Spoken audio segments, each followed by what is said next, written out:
సిద్దిపేట జిల్లా నూతనంగా ఏర్పడినటువంటి అక్బర్పేట బొంపల్లి మండల స్థానము జెడ్పీటీసీ ఎస్సీ జనరల్ కావడంతో అనేక మంది ఆశావాహులు ఎదురు చూస్తూ ఉంటున్నారు.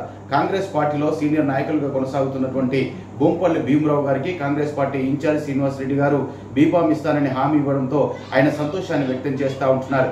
అక్బర్పేట బొంపల్లి మండలంలోని ప్రతి గ్రామంలో కూడా సోషల్ సర్వీసులు నేను పాల్గొన్నానని, ప్రజలందరూ నాకు తెలుసని, నా మీద వారికి ఒక నమ్మకం ఉన్నదని, ఈ మండల కేంద్రంలో నేను జెడ్పీటీసీగా గెలిపిస్తే అనేక అభివృద్ధి కార్యక్రమాలు చేస్తానని ఆయన ముందుగానే హామీ ఇస్తూ ఉంటున్నారు. నిజంగా ప్రజలు నన్ను ఖచ్చితంగా గెలిపిస్తారనే నమ్మకం నాకు ఉన్నదని, పార్టీ నాకు ఎల్లవేళ సహకరిస్తుందని ఆయన తన ఆశను వ్యక్తం చేస్తారు.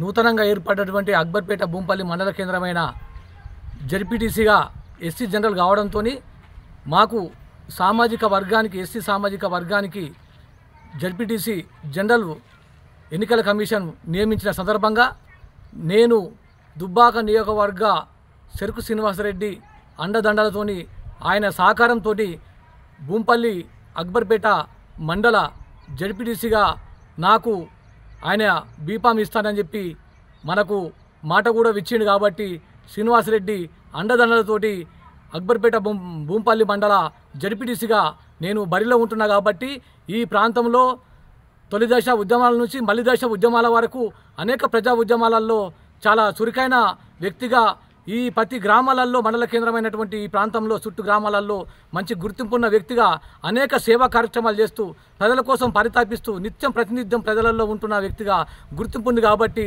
బొంపల్లి గ్రామానికి చెందిన నాకు భీమరావు అయినటువంటి వ్యక్తిగా నాకు అధిష్టానం గుర్తించి శ్రీనివాసరెడ్డి అండదండతోని, మంత్రి వివేక్ వెంకటస్వామి సహకారంతో నాకు ఖచ్చితంగా ఒక మాట ఇచ్చింది కాంగ్రెస్ పార్టీ. కాబట్టి ఆ పార్టీ అండదండతోని కాంగ్రెస్ పార్టీ మండల జెడ్పీటీసీ అభ్యర్థిగా బరిలో ఉంటున్నా. కాబట్టి ఇక్కడ ఉన్నటువంటి ప్రజలందరి అండదండలు మాపైన ఉండాలని చెప్పి ఈ సందర్భంగా ఏర్పడినటువంటి అక్బర్పేట బొంపల్లి మండల కేంద్రానికి మాకు ఎస్సీ సామాజిక వర్గానికి ఎస్సీ జనరల్ జెడ్పీటీసీగా అవకాశం వచ్చింది. కాబట్టి ఈ సందర్భంగా కాంగ్రెస్ పార్టీలో అక్బర్పేట బొంపల్లి మండలంలోని నాకు